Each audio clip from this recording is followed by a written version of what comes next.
بسم اللہ الرحمن الرحیم نحمدہ ونصلی ونسلم علی رسول الکریم اما بعد۔ معزز سامعین اکرام، السلام علیکم ورحمۃ اللہ وبرکاتہ۔ باب العلم انواریہ ایجوکیشنل سوسائٹی و جامعہ انواریہ حیدرآباد انڈیا کے زیر اہتمام تفسیر مظہری کا سلسلہ وار درس جاری ہے۔ آج کی اس نشست میں سورہ نساء کی آیت نمبر 61 سے ہمارے درس کا آغاز ہے۔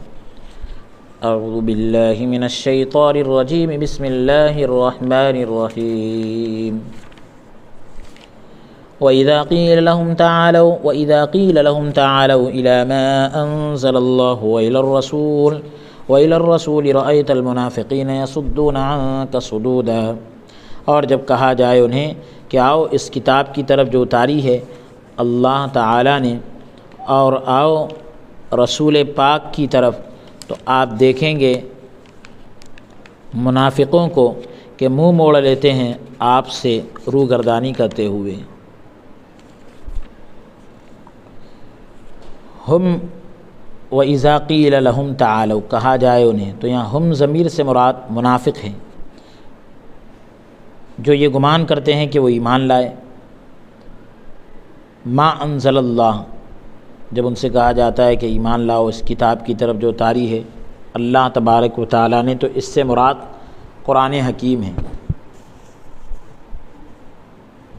پھر اس کے بعد وَإِلَى الرَّسُولِ، اس کا عطف جو ہے ما انزل اللہ پر ہے، تو یہ عطف یعنی ایک لفظ کو دوسرے لفظ سے جو جوڑا جاتا ہے واو کے ذریعے سے، تو اس بات پر دلالت کرتا ہے کہ رسول اللہ صلی اللہ علیہ وآلہ وسلم قرآن حکیم کے علاوہ اپنے علم سے بھی فیصلہ فرماتے،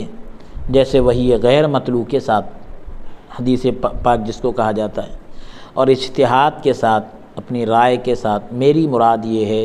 کہ جب اذا قیل کو رأیت المنافقین کے متعلق کریں، المنافقین یہاں جو لفظ آیا ہے اس میں ظاہر کو اس میں ضمیر کی جگہ رکھا، ضمیر لانے کے بجائے وہاں پر لفظ کو ظاہر کیا گیا، تو مقصد کیا ہے؟ ان کی قباحت، ان کا یعنی برا ہونا اور اعراض کرنے کا سبب بیان کرنا تھا، ان سے منہ موڑنے کا سبب کیا تھا اس کو بیان کرنا تھا۔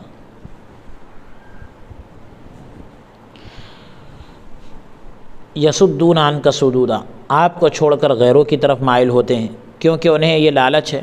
کہ رشوت دے کر غلط فیصلہ کرا لیں گے۔ یہ جملہ جو ہے منافقین سے حال بن رہا ہے۔ صدودا مصدر ہے، یا اس میں مصدر ہے، اور حقیقت میں جو ہے مصدر جو ہے صد ہے، صدود، صد یصد صدود۔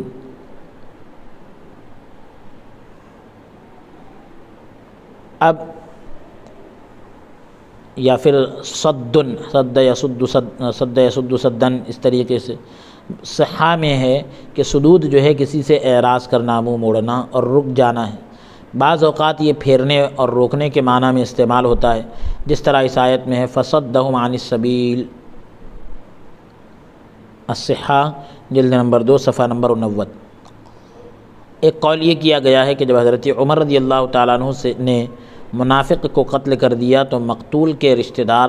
قصاص کا یعنی بدلہ لینے کا مطالبہ کرنے کے لیے حضور صلی اللہ علیہ وآلہ وسلم کی خدمت میں حاضر ہوئے۔ وہ اللہ کے نام کی قسمیں اٹھا رہے تھے کہ ہم حضرت عمر رضی اللہ عنہ کے پاس فیصلہ اس لیے لے گئے تاکہ وہ ہمارے ساتھی پر احسان کریں اور دونوں فریقوں میں صلح کرا دیں۔ اگلی آیت کا نمبر ہے 62۔ فَكَيْفَ إِذَا أَصَابَتْهُم مُّصِيبَةٌ بِمَا قَدَّمَتْ أَيْدِيهِمْ ثُمَّ جَاءُوكَ يَحْلِفُونَ بِاللَّهِ إِنْ أَرَدْنَا إِلَّا إِحْسَانًا وَتَوْفِيقًا۔ بس کیا حال ہوتا ہے جب پہنچتی ہے انہیں مصیبت بوجہ ان کرتوتوں کے جو آگے بھیجے ہیں، یعنی ان کرتوتوں کی وجہ سے جو آگے بھیجے ہیں، پہلے سے انہوں نے کر کے آگے بھیجی دی ہیں ان کے ہاتھوں نے، پھر حاضر ہوتے ہیں آپ کے پاس قسمیں اٹھاتے ہوئے، قسم کھاتے ہوئے اللہ کی، نہیں قصد کیا تھا ہم نے، یعنی اللہ کی قسم کھاتے ہوئے کہتے ہیں کہ ہم نے ایسا نہیں کیا تھا، نہیں ایسا ارادہ نہیں کیا تھا، نہیں ارادہ کیا تھا ہم نے مگر بھلائی کا اور باہمی مصالحت کا، آپسی صلح کا۔ فکیفہ یہاں پر جو استفہام ہے کہ کیسے کیا حال ہوتا، یہ استفہام تعجب کے اظہار کے لیے ہے کہ پہلے انہوں نے واضح کھلم کھلا اعراض کیا، روگردانی کی، منہ موڑ لیا، پھر وہ قسمیں اٹھا رہے ہیں۔ عجیب بات ہے، وہ کچھ حیا نہیں کرتے، شرم نہیں کرتے۔ تقدیر کلام یوں ہوگی، تقدیری عبارت اس طرح ہوگی، فکیف لا یستحیون، کیسے ان کو شرم نہیں آتی۔ یعنی اب آگے ہیں کہ بوجہ یعنی جب پہنچتی ہے ان کو کوئی مصیبت، یعنی حضرت عمر رضی اللہ تعالیٰ عنہ نے ان کے ایک آدمی کو قتل کر دیا، تو اذا کا جو لفظ ہے وہ صرف ظرف کا معنی دے رہا ہے، اذا اصابتہم مصیبہ، مستقبل کا معنی نہیں دے رہا ہے کہ جب ان کو کوئی مصیبت پہنچے گی۔ بما قدمت ایدیہم، بوجہ ان کرتوتوں کے جو انہوں نے آگے بھیجے، یعنی جو انہوں نے رسول اللہ صلی اللہ علیہ وسلم کے فیصلے سے اعراض کیا، منہ موڑا اور کسی اور کے سامنے فیصلہ لے گئے، تو اس کی وجہ سے ان کو تکلیف پہنچی، مصیبت پہنچی۔ پھر حاضر ہوتے ہیں آپ کے پاس، ثم جاؤک، پھر آپ کے پاس آتے ہیں معذرت کرنے، یعنی عذر پیش کرنے کے لیے اور قصاص کا مطالبہ کرنے کے لیے آئے، حضور کے پاس آئے، یعنی اس کا عطف جو ہے اصابتہم پر ہے۔ ثم حرف عطف آیا نا، ثم جاؤک یحلفون باللہ۔ اب اس کے بعد ہے یحلفون باللہ، جھوٹ ظاہر ہونے کے بعد وہ اللہ کے نام کی قسم اٹھاتے ہیں۔ یہ جاؤ کا فعل کے فاعل سے حال ہے، یحلفون۔ با یا تو یحلفون کا صلہ ہے، یا یہ با جو ہے قسمیہ ہے، قسم کے لیے ہے، اور دونوں صورتوں میں جواب قسم جو ہے ما بعد کلام ہے، بعد والا کلام ہے۔ اللہ کی قسم اٹھاتے ہوئے آتے ہیں اور یہ کہتے ہیں کہ ہم نے تو آپسی صلح کا ارادہ کیا ہے، بھلائی کا ارادہ کیا ہے، یعنی ہم نے کسی کو ثالث مان کر، تیسرا حکم مان کر صرف اچھی طرح فیصلہ اور دونوں فریقوں میں مصالحت کا یعنی صلح کا ارادہ کیا تھا۔ ہم نے آپ کے فیصلے کی مخالفت کا ارادہ نہیں کیا تھا، ہم ان کے فیصلے پر ناراض نہ تھے، یعنی ہم اس بات سے خوف زدہ ہوئے، ڈر گئے کہ اس سخت فیصلے کی وجہ سے ہمارے درمیان دشمنی پیدا نہ ہو جائے۔ ہمارے لیے رسول اللہ صلی اللہ علیہ وسلم ہی مصالحت کے لیے، صلح کے لیے کافی تھے، تاہم لیکن حضرت عمر رضی اللہ عنہ کے پاس بھی اس لیے گئے تھے کہ تاکہ وہ ہمارے درمیان مصالحت کرا دے، صلح کرا دے، اور باہمی محبت باقی رہے، آپس کی محبت باقی رہے۔ یہ بھی جائز ہے کہ اذا جو ہے استقبال کے معنی میں ہو، یعنی یہ بھی ہو سکتا ہے کہ اذا مستقبل کے معنی میں ہو اور شرط کا فائدہ دے۔ مصیبت سے مراد اللہ تعالیٰ کا عذاب ہے، یعنی یا نبی کریم صلی اللہ علیہ وسلم کی طرف سے انتقام ہے، بدلہ ہے۔ جزا پر اللہ تعالیٰ کا فرمان فکیف یحلفون باللہ دلالت کرتا ہے، یہ شرط ان اجزاء کے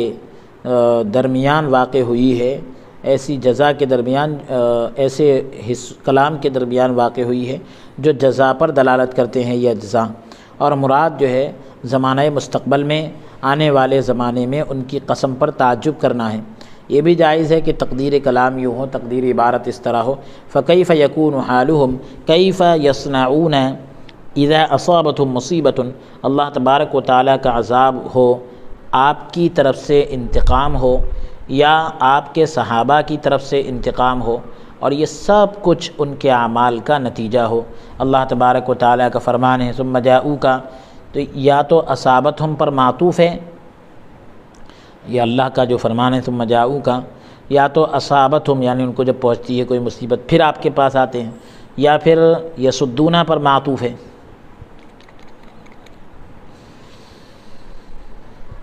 درمیان میں جملہ معترضہ ہے، اور کیفا ان کی اس حالت کے بارے میں سوال ہے کہ جب انہیں آخرت میں عذاب دیا جائے یا دنیا میں عذاب دیا جائے، تو یہ بھی جائز ہے کہ اذا جو ہے شرط کے لیے ہو اور یحلفون شرط کی جزا ہو، شرط اور جزا دونوں ان کے حال کی کیفیت کا بیان ہو۔ اگلی آیت کا نمبر ہے آیت نمبر 63، اولئک الذین یعلم اللہ ما فی قلوبہم فاعرض عنہم وعظہم وقل لہم فی انفسہم قولا بلیغا۔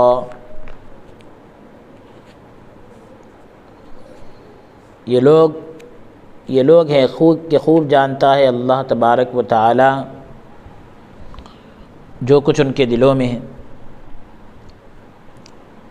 اے حبیب صلی اللہ علیہ وسلم چشم پوشی فرمائیے ان سے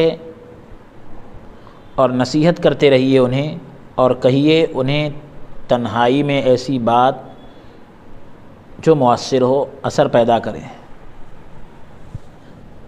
یعنی اللہ تبارک و تعالیٰ ان کے نفاق کو جانتا ہے، اس لیے یمین غموس، یہ جو قسمیں وغیرہ ہوتی ہے، جھوٹی قسمیں کھاتے ہیں، ان کو کوئی فائدہ نہ دے گی سوائے جہنم میں داخل ہونے کے۔ ما فی قلوبہم فاعرض عنہم، اب حبیب پاک صلی اللہ علیہ وسلم سے کہا جا رہا ہے کہ آپ ان سے چشم پوشی فرمائیے، یعنی آپ ان کی معذرت قبول کرنے، عذر قبول کرنے یا قصاص کا مطالبہ قبول کرنے سے اعراض کیجیے، کیونکہ اس کا خون رائگاں ہے، بیکار ہے۔ پھر آگے اللہ تبارک و تعالیٰ فرما رہا ہے کہ آپ ان کو نصیحت کرتے رہیے، یعنی انہیں نفاق سے باز آنے، رک جانے اور اخلاص کے ساتھ ایمان لانے کی نصیحت کیجیے۔ پھر آگے فرمایا اللہ تعالیٰ نے قول بلیغ، یعنی انہیں ان کے بارے میں ایسی نصیحت کیجیے جس کی تاثیر ان کے دلوں تک پہنچے۔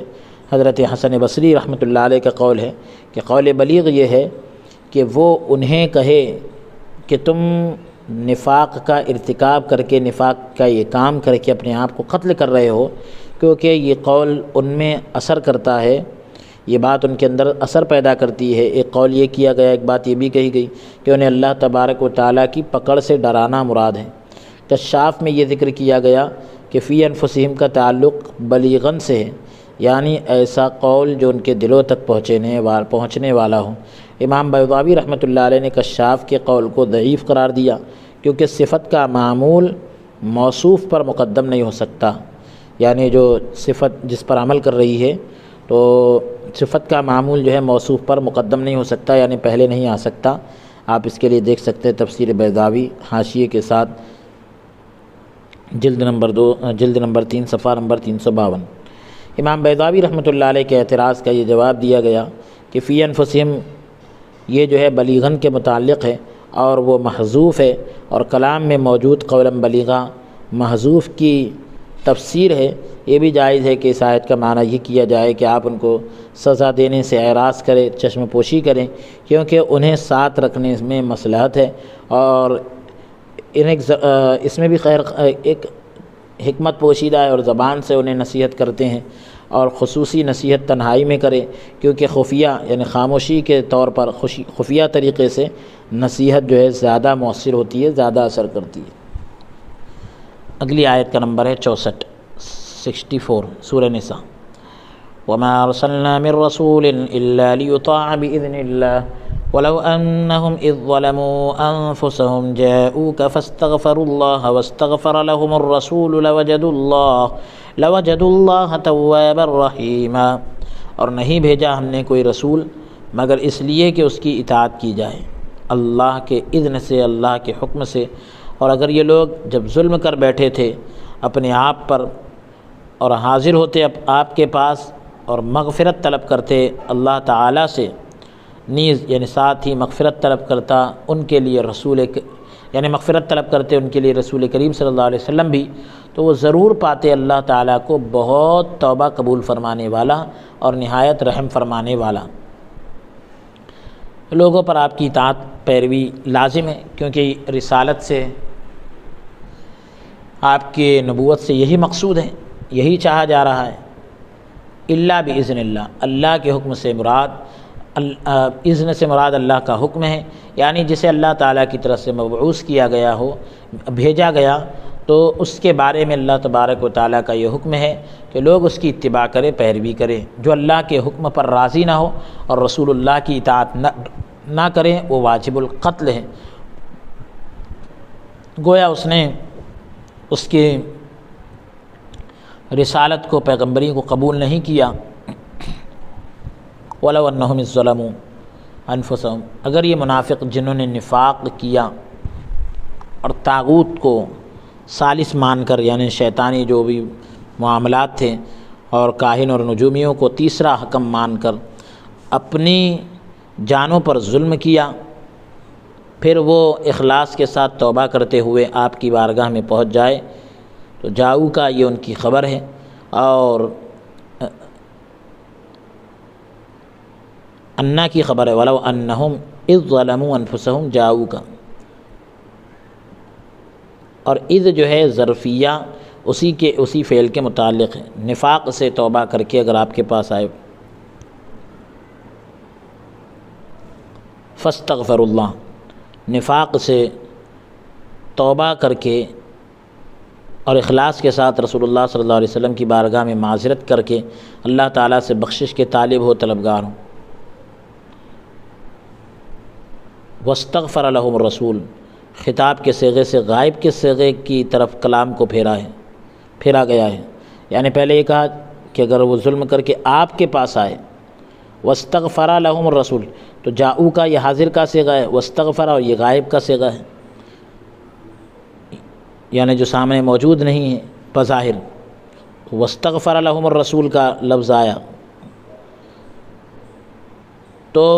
بتلا رہے ہیں کہ خطاب کے صیغے سے غائب کے صیغے کی طرف کلام کو پھیرا گیا ہے۔ مقصد یہ ہے کہ حضور صلی اللہ علیہ وسلم کی شان بیان کرنا اور اس بات پر آگاہ کرنا ہے، باخبر کرنا ہے کہ رسول اللہ صلی اللہ علیہ وسلم کی شان جو ہے عذر قبول کرنے کا تقاضا کرتی ہے، اگرچہ جرم کتنا ہی عظیم ہو، لیکن حضور کی شان یہ ہے کہ عذر قبول فرما لیتے ہیں۔ واستغفر لهم الرسول لوجد اللہ تواب الرحیمہ، تو اللہ تعالیٰ کو توبہ قبول کرنے والا اور رحم فرمانے والا پائیں گے۔ یہ بھی جائز ہے کہ وجد صادفہ کے معنی میں ہو، یعنی اس صورت میں توابن جو ہے حال ہوگا اور رحیمن اس سے بدل ہوگا۔ توابن میں جو ضمیر ہے اس سے حال ہوگا، یا یہ حال مترادف ہوگا، ملتا جلتا ہوگا، حال مترادف ہوگا۔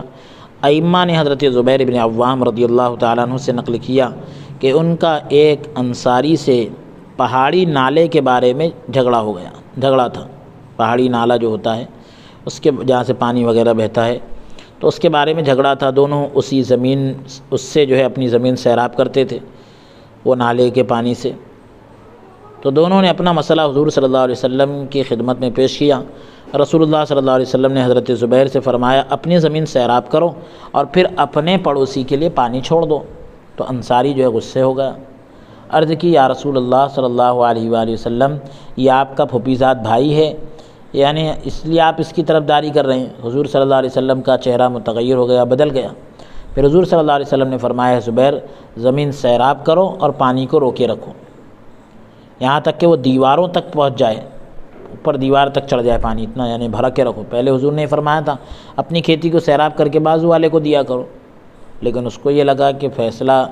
حضور نے رشتہ داری کی وجہ سے کیا ہے۔ حضور نے فرمایا جلال میں آ کے فرمایا کہ حضرت زبیر رضی اللہ عنہ سے اپنی کھیتی کو سیراب کرو اور پانی چھوڑنا نہیں، روک کے رکھنا ہے، دیواروں تک پہنچ جائے۔ تو اس صورت میں حضور صلی اللہ علیہ وسلم نے حضرت زبیر رضی اللہ عنہ کو ان کا پورا حق دے دیا، جبکہ اس سے پہلے رسول اللہ صلی اللہ علیہ وسلم نے حضرت زبیر کو ایسے امر کا، ایسی بات کا مشورہ دیا جس میں حضرت زبیر رضی اللہ تعالیٰ عنہ اور انصاری کے لیے سہولت تھی۔ جب انصاری نے رسول اللہ صلی اللہ علیہ وآلہ وسلم کو غصہ دلایا تو آپ نے حضرت زبیر رضی اللہ عنہ کو صریح بالکل یعنی کھلے حکم کے ساتھ، واضح حکم کے ساتھ پورا حق دے دیا۔ حضرت زبیر نے کہا اللہ کی قسم میرا گمان ہے کہ اس آیت کا نزول، اس آیت کا نازل ہونا اسی واقعے کے بارے میں نازل ہوا۔ کون سی آیت جو آگے آ رہی ہے؟ فَلَا وَرَبِّكَ لَا يُؤْمِنُونَ حَتَّى يُحَكِّمُوكَ فِي مَا شَجَرَ بَيْنَهُمْ ثُمَّ لَا يَجِدُوا فِي أَنفُسِهِمْ حَرَجًا مِّمَّا قَضَيْتَ وَيُسَلِّمُوا تَسْلِيمًا۔ بس اے مصطفیٰ صلی اللہ علیہ وآلہ وسلم، تیرے رب کی قسم یہ لوگ مومن نہیں ہو سکتے یہاں تک کہ حاکم بنائیں آپ کو ہر اس جھگڑے میں جو پھوٹ پڑا ان کے درمیان، پھر نہ پائیں اپنے نفسوں میں تنگی اس سے جو فیصلہ آپ نے کیا، اور تسلیم کر لیں دل و جان سے۔ یہ جو شان نزول بتلایا گیا حضرت زبیر رضی اللہ عنہ اور انصاری صحابی کا واقعہ، اس واقعے کو آپ معالم التنزیل جلد نمبر 2 صفحہ نمبر 101 پر دیکھ سکتے ہیں۔ ترجمہ آپ نے سماعت کر لیا۔ فلا وربک لا یؤمنون حتی یحکموک، سورہ نساء کی آیت نمبر 65 ہے کہ اگر اے مصطفیٰ صلی اللہ علیہ وسلم آپ کے رب کی قسم یہ لوگ مومن نہیں ہو سکتے یہاں تک کہ حاکم بنائیں آپ کو ہر اس جھگڑے میں جو پھوٹ پڑے ان کے درمیان جو بھی جھگڑا ہو اس میں آپ کو حاکم بنائیں، اگر یعنی جبھی وہ مومن کہلائیں گے، اور آپ جو فیصلہ کریں اس فیصلے کو سن کر کوئی تنگی نہیں آنا چاہیے دلوں میں، تب جا کر وہ مومن کہلائیں گے۔ طبرانی نے کبیر اور حمیدی نے اپنی مسند میں حضرت ام سلمہ رضی اللہ عنہا سے روایت کیا ہے کہ حضرت زبیر رضی اللہ تعالیٰ عنہ نے ایک آدمی کے ساتھ جھگڑا کیا، ایک آدمی کے ساتھ جھگڑے کو رسول اللہ صلی اللہ علیہ وسلم کی خدمت میں پیش کیا، یعنی جو جھگڑا ہوا تو اس جھگڑے کو حضور کے پاس لے کر گئے۔ حضور صلی اللہ علیہ وسلم نے حضرت زبیر رضی اللہ عنہ کے حق میں فیصلہ دیا، تو دوسرے آدمی نے کہا، یعنی حق میں بولے تو یعنی انہی کا حق تھا جو ان کو دے دیا، تو دوسرے آدمی نے کہا کہ آپ نے یہ فیصلہ حضرت زبیر رضی اللہ عنہ کے حق میں اس لیے دیا ہے کیونکہ وہ آپ کا پھوپھی زاد ہے، آپ کی پھوپھی کا بیٹا ہے۔ تو یہ آیت نازل ہوئی جو بھی تلاوت کی گئی۔ امام بغوی رحمۃ اللہ علیہ نے کہا کہ جس انصاری کا حضرت زبیر رضی اللہ تعالیٰ عنہ سے جھگڑا ہوا تھا تو اس کا نام حضرت حاطب ابن ابی بلتع تھا۔ معالم التنزیل جلد نمبر 2 صفحہ نمبر 101۔ میں کہتا ہوں، یعنی قاضی ثناء اللہ پانی پتی رحمۃ اللہ علیہ کہتے ہیں کہ ابن ابی حاتم نے سعید بن مسیب سے اس آیت کی تفسیر میں نقل کیا ہے کہ ان دونوں کا پانی کے بارے میں جھگڑا ہوا، ان دونوں کا جو ہے حضرت زبیر رضی اللہ عنہ کا اور انصاری شخص کا پانی کے بارے میں جھگڑا تھا، تو رسول اللہ صلی اللہ علیہ وسلم نے یہ فیصلہ کیا کہ پہلے اوپر والا پانی لگائے اور پھر نیچے والا پانی لگائیں۔ جس کا پہلے اوپر ہے کھیت وہ پہلے لگا لے تاکہ جو بھی پانی زائد ہوگا وہ سیدھے نیچے آئے گا، نیچے سے پانی اوپر نہیں جا سکتا۔ سبحان اللہ، کیا حکمت ہے رسول کونین صلی اللہ علیہ وسلم کی۔ پھر قاضی ثناء اللہ پانی پتی رحمۃ اللہ علیہ فرماتے ہیں کہ میں کہتا ہوں کہ دوسرے آدمی کا نام حضرت حاطب بن ابی بلتع، جو ذکر کرنا یہ وہم پر مبنی ہے، ایک محض خیال ہے، خیال پر اس کی بنیاد ہے، کیونکہ حضرت حاطب ابن ابی بلتع انصاری نہیں تھے بلکہ یہ مہاجرین میں سے تھے جو غزوہ بدر میں شہید ہوئے تھے۔ شاید یہ کوئی اوس یا خزرج میں سے منافق ہوگا جسے انصاری کا نام دیا گیا، کیونکہ یہ نسبی طور پر ان کے خاندان سے تعلق رکھتا تھا۔ امام بغوی رحمۃ اللہ علیہ نے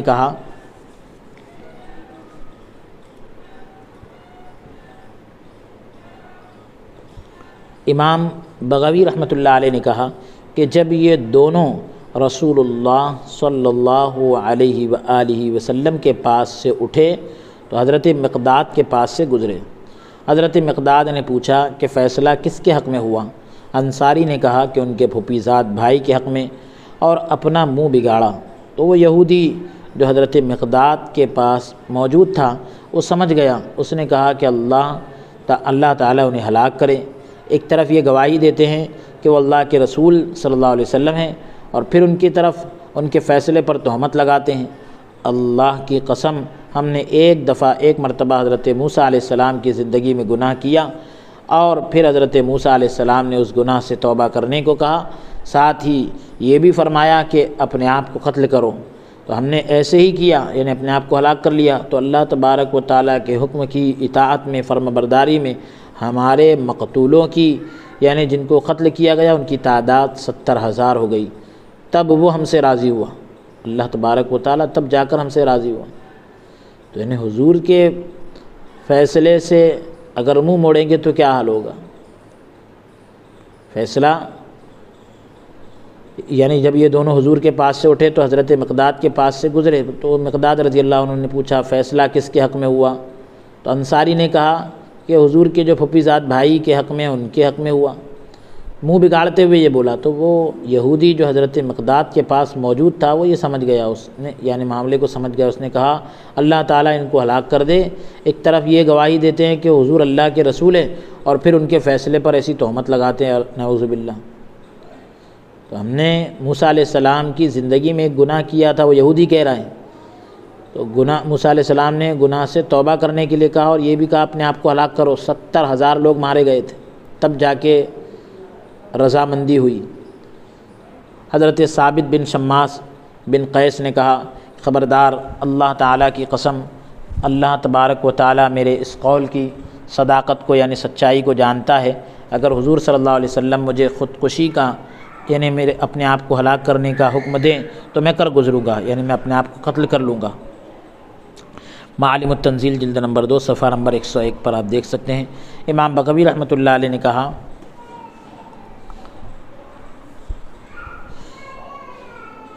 کہ مجاہد اور شعبی کا قول ہے کہ یہ آیت بشر جو منافق اور یہودی کے بارے میں نازل ہوئی، جو اپنا معاملہ حضرت فاروق اعظم رضی اللہ تعالیٰ عنہ کی خدمت میں لے کر گئے۔ تو مجاہد اور شعبی کا قول ہے کہ یہ آیت بشر منافق اور یہودی کے بارے میں نازل ہوئی، جو اپنا معاملہ حضرت فاروق اعظم رضی اللہ عنہ کی خدمت میں لے گئے تھے،